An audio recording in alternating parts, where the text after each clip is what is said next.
DL রয় বাবুর এই গানখানা মন্দ নয়, তবে আমার ওনার নাটকের গানগুলোই বেশি ভালো লাগে। এই গানে আমাদের দেশ মায়ের বর্ণনা আছে বর্তিনী। এই গানের তুলনা হয় সুবিক?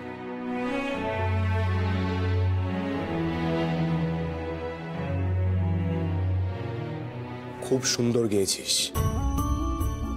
আপনি ঠিকই বলছেন শরৎ, তবে দিদিও কিন্তু খুব একটা ভুল বলছেন। বিভা, সেদিনকে তুই একটা গান গাইছিলি না, ওই আমরা মলয় ও বাতাস, আহা কি ভালো কথাগুলো, কি অপূর্ব লিখেছে দ্বিজেন বাবু। একবার গানা গানটা গানটা একবার গাওই না বিভা, এত লজ্জা কিসে? আচ্ছা দাঁড়াও সুবি, তুই বল না তোর বিভা দিদিকে গানটা গাইতে। দেখ, তোর বিভা দিদি কিন্তু তোকে দিয়ে গান গাইয়ে নিল, তুই পাচ্ছিস না তোর বিভা দিদিকে দিয়ে একটা গান গাওয়াতে? ও বিভা দিদি, শোনাও না, দেখো না বড়দিদি কি সব বলছে।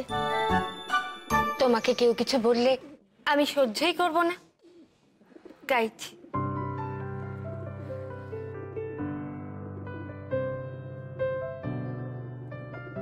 আমরা মলয় বাতাসে ভেসে যাব, শুধু কুসুমের মধু করিব পান। মলয় বাতাসে ভেসে যাব, শুধু কুসুমের মধু করিব পান। ঘুমাবো কে তো কি সুবাস সায়নে, চাঁদের কিরণে করিব স্নান। মলয় বাতাসে ভেসে যাব, শুধু কুসুমের মধু করিব পান।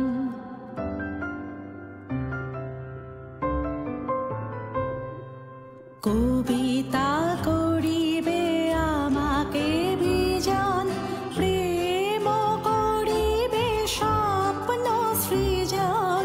কবিতা করিবে আমাকে বিজন, প্রেম করিবে স্বপ্ন সৃজন।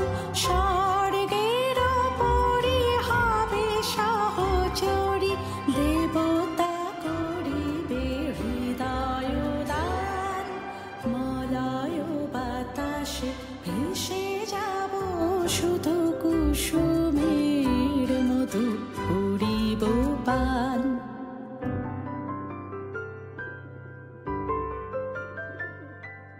সন্ধ্যার মেঘে ভরিব দুকুল, ইন্দ্রধনুরে চন্দ্রহার। তারায় করিব কর্ণের দুল, জড়াবো গায়েতে অন্ধকার। বাষ্পের সনে আকাশে উঠিব, বৃষ্টির সনে ধারায় লুটিব।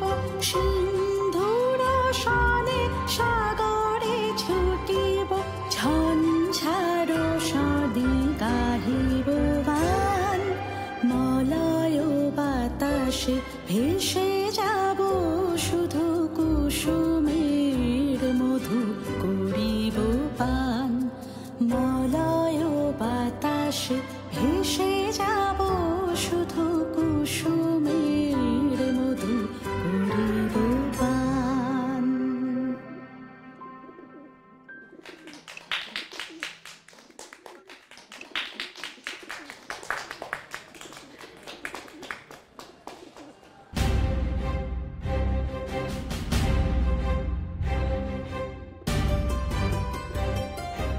জানকীনাথ বাবু, হ্যাঁ বলুন। আপনি কিছু বলবেন না? তাহলে কি আমি ধরে নেব যে বিভাকে আপনাদের শরৎ তার বিভাবতীর বিয়ের পাকা কথা আমি আজ এখানেই দিয়ে গেলাম আপনাকে অক্ষয় কুমার বাবু। এই সম্বন্ধে আমি রাজি। আমি যে কি বলে আপনাকে ধন্যবাদ জানাবো, সত্যি আজ আমি ধন্য। না, আমি নিজের মেয়ে বলে বলছি না, বিভা মা সাক্ষাৎ লক্ষ্মী। এ কি কথা বলছেন আপনি? ধন্যবাদ তো আমার আপনাকে জানানো উচিত। আপনার বাড়ির লক্ষ্মীকে আপনি আমার বাড়িতে পাঠাতে রাজি হয়েছেন, এটা তো আমার পরম সৌভাগ্য। তবে বলছিলাম একটা বিনীত অনুরোধ ছিল। হ্যাঁ বলুন। না না, তেমন কিছু নয়। ওই বিভাবতীর একটি ছবি যদি আমায় সঙ্গে করে নিয়ে যেতে দেন। আসলে বাড়িতে শরতের মা, আমার দাদা, বৌদি সকলেই রয়েছেন তো। হ্যাঁ নিশ্চয়ই নিশ্চয়ই, এত কুণ্ঠা করছেন কেন? দাঁড়ান দাঁড়ান। গিন্নি, ও গিন্নি, কোথায় যে থাকে, দাঁড়ান আমি দেখছি।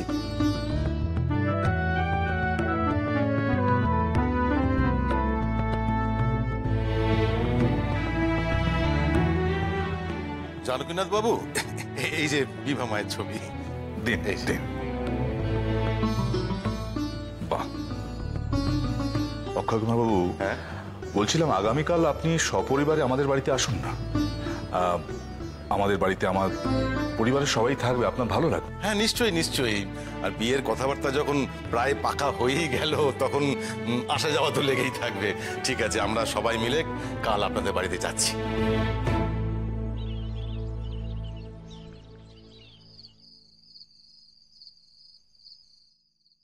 বড়দিদি, অক্ষয় বাবুদের বাড়িতে শরৎ কিরকম লজ্জা পাচ্ছিল তুমি খেয়াল করেছো? করেছি। হ্যাঁ রে শরৎ, সত্যি কথা বলতো, বিভাবতীকে তোর খুব পছন্দ হয়েছে না? দাদা তুমি চলো তো, ওরা সব হাসতে তোমায় নিয়ে। চলো প্রভা, এসো ভেতরে এসো।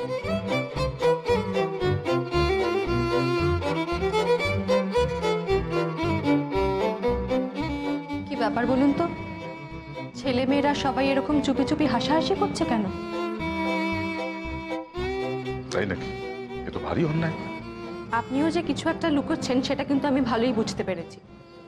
আরে জানো কি, এত দেরি করলে তুমি চিন্তায় পড়ে গিয়েছিলাম।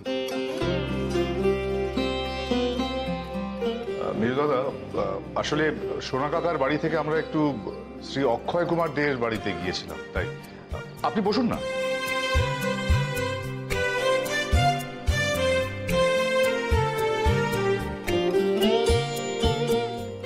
ও তাই বলো? সেখানে কোনো গন্ডগোল হয়নি তো প্রমীলা? না মা, কি গন্ডগোল হবে? কিচ্ছু হয়নি। মা, ওনারা আদ্যপান্ত ভদ্রলোক, পরিবারও বেশ সম্ভ্রান্ত। এ কি শরৎ, তুই এত চুপচাপ আছিস কেন? তুই কিছু বল। মেজ দাদা এমন লজ্জা পাচ্ছে যেন নিজেরই বিয়ে ঠিক করে ফিরেছে। কি হয়েছে গো বড়দিদি?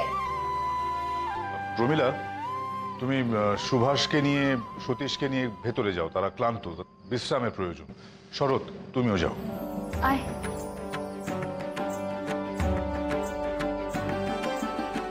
চলো লাবণ্য।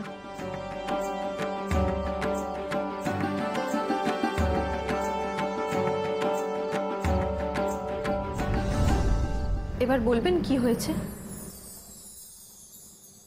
প্রভা, আমি শরতের বিয়ে ঠিক করে এলাম। মানে? হ্যাঁ, মানে ওই শ্রী অক্ষয় কুমার দের কন্যা বিভাবতীর সাথে। জানো কি, এ তো সুখবর। গিন্নি যাও যাও, মিষ্টি নিয়ে এসো, যাও।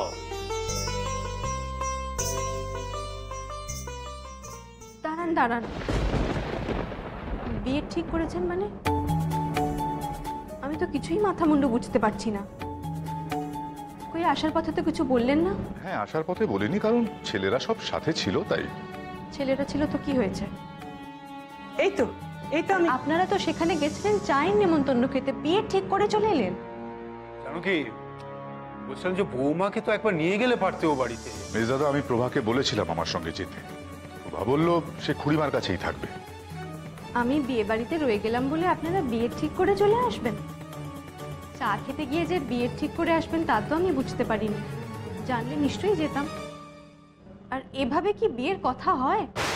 লাখ কথার পর বিয়ের পাকা কথা হয়। সেই তো ঠাকুরপো, আমি তো ভাবতেই পারছি না। আমি গেলাম না আর আমার মেজো খোকার বিয়ের পাকা কথা হয়ে গেল। প্রভা মেয়ে পরিচিত, শিক্ষিত, ভালো পরিবার, সুন্দর দেখতে। আর বাকি রইল দেখার। সে তো তুমি ওই বিয়ে বাড়িতেই তাকে দেখেছো। সে তো ওইটুকু সময়ের জন্য দেখেছি, তাতে কি আর কিছু বোঝা যায়? বিয়ের মতো করে তো দেখিনি। আর আপনি বা পাত্রে বিচারের কি বোঝেন বলুন তো? ঠিক আছে, বাকিটা বোঝার জন্য আমি এই তো ছবি নিয়ে এসেছি। এই দেখো, এই দেখো।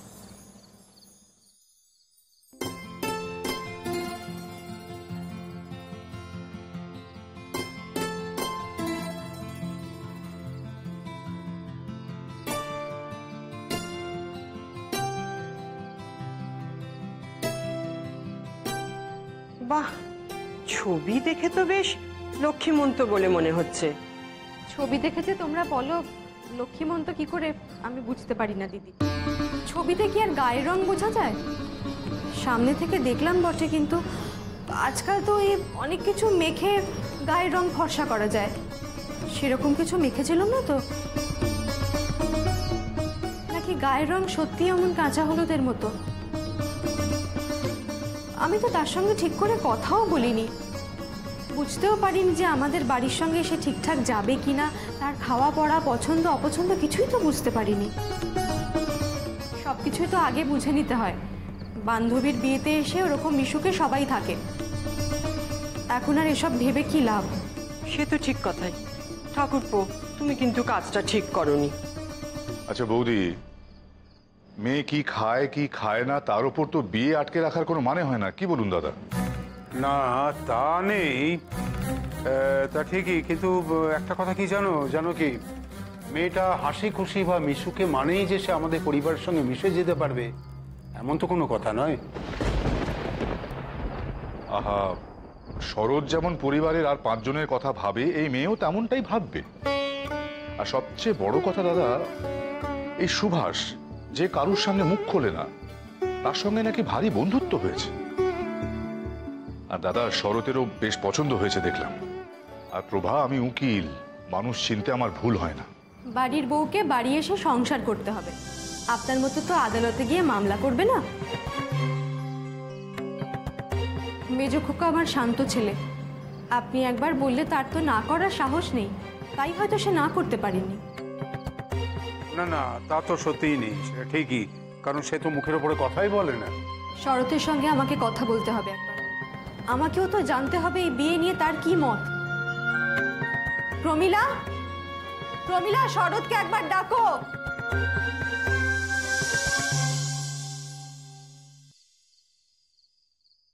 দাদা, বলে তো দিলাম শরতের পছন্দ হয়েছে, মানে মনে হলো বলেই বললাম। পরে শরৎ বেঁকে বসবে না তো, তাহলে তো সর্বনাশ।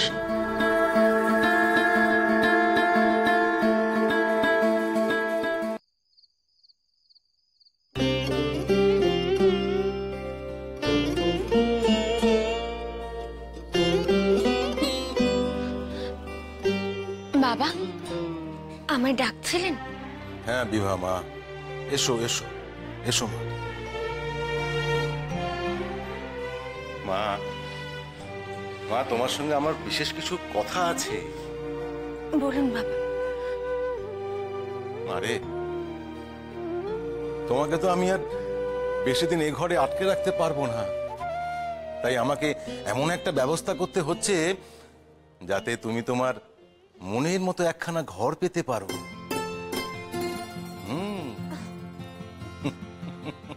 দাঁড়া এখানে, কোথায় চললি?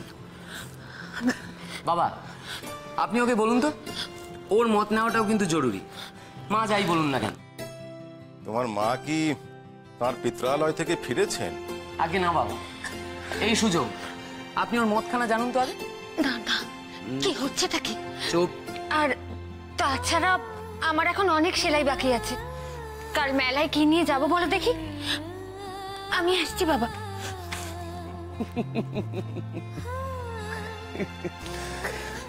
অজিত, তুমি ওর মনের ভাবখানা বোঝার চেষ্টা করো, যে শরৎকে ওর পছন্দ হয়েছে কিনা। যদিও শরৎ এখনো সেভাবে নিজের পায়ে দাঁড়াতে পারেনি, কিন্তু জানকীনাথ বাবুর পরিবারকে আমার খুব ভালো লেগেছে। আমাদের এই পটলডাঙ্গার দে বিশ্বাস পরিবারের যোগ্য। জানো, আমার মনে হয় দুটো সমান মর্যাদা সম্পন্ন পরিবারের মধ্যেই সম্বন্ধ হওয়া উচিত, তাই নয় কি? ঠিক বাবা। আর আমার দৃঢ় বিশ্বাস ও বাড়িতে বিভা মা রাজরানী হয়ে থাকবে।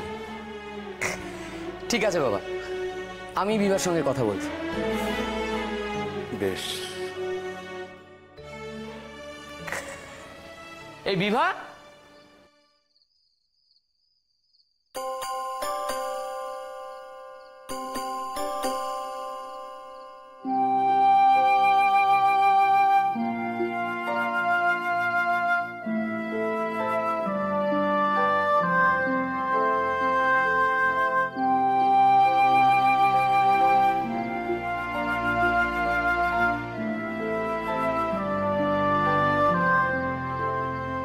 বড়দিদি। হ্যাঁ রে শরৎ, এখানে একা একা কি করছিস? না মানে সুবিকেও তো আশেপাশে কোথাও দেখছি না, কিছু হয়েছে নাকি? মলয় বাতাসে উপভোগ করছিলে তাই না? তোমরা কি বলছো আমি কিছুই বুঝতে পারছি না।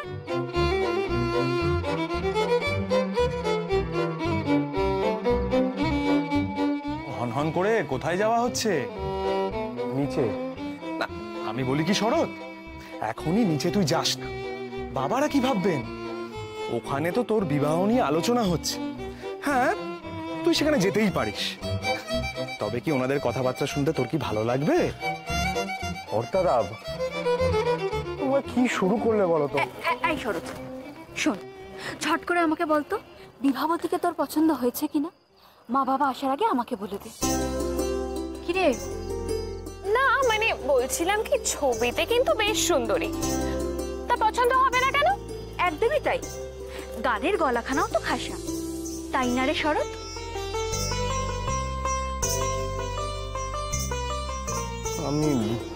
আমি যেতে দাও। হ্যাঁ হ্যাঁ হ্যাঁ যাবি যাবি, তুই অবশ্যই নিচে যাবি।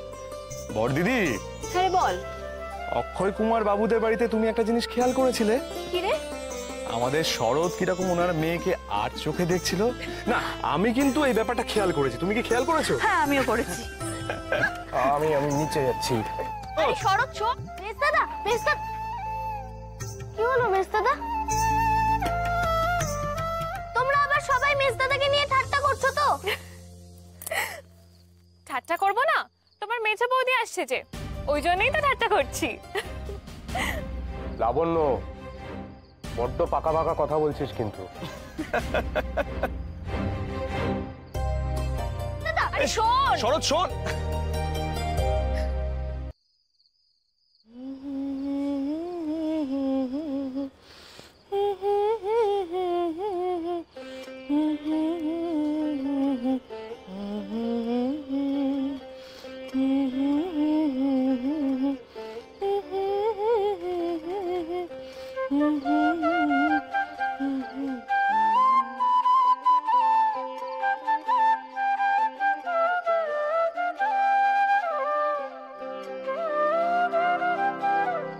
কিরে বিভা, একখানা গান গা না।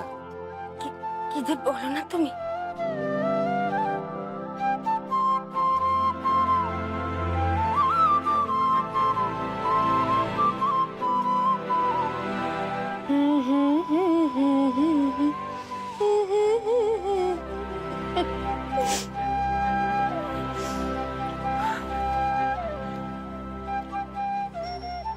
কিরে? হ্যাঁ বলে দি। কি বিষয়? এই যে তুই একা একা হাসছিস, এর অর্থ তো একটাই, শরৎবাবুকে তোর বেশ লেগেছে। দাদা, তাই তো? এসব আবার কি কথা? কি মুশকিল, বাবা তোর মতামতটা জানতে চাইলেন। মা অবশ্য বলেই দিয়েছেন তোর মতামতের কোনো প্রয়োজন নেই, কারণ মায়ের হঠাৎ মনে হয়েছে যে শরৎবাবু এখনো জীবনে প্রতিষ্ঠিত হননি, সুতরাং বুঝতেই পারছিস এখন তোর মতামতের উপরেই কিন্তু সবটা নির্ভর করছে। আমি কি বলবো, আমি কিছু বলতে পারবো না এই বিষয়ে। আর আর কাল স্বদেশী মেলা, আমাকে এতগুলো হাতের কাজ শেষ করতে হবে, এখন আমার এসব ভাবার সময় নেই। তুমি যাও তো এখান থেকে। আর মা যদি এসে এখানে দেখে যে তুই অন্ধকারে বসে বসে সেলাই করছিস, তোর কি অবস্থা হবে বুঝতে পারছিস? সবকিছু এক্ষুনি তোল। আর শোন না, তুই আমার কাছে কেন এত লজ্জা পাচ্ছিস বলতো? মন থেকে বল না, পছন্দ তো? আমি বললাম তো আমি কিছু জানি না এই বিষয়। দেখ বিভা, বাবার কিন্তু শরৎবাবুকে পাত্র হিসেবে বেশ পছন্দ। এখন তোর মত থাকলেই তিনি এগোবেন।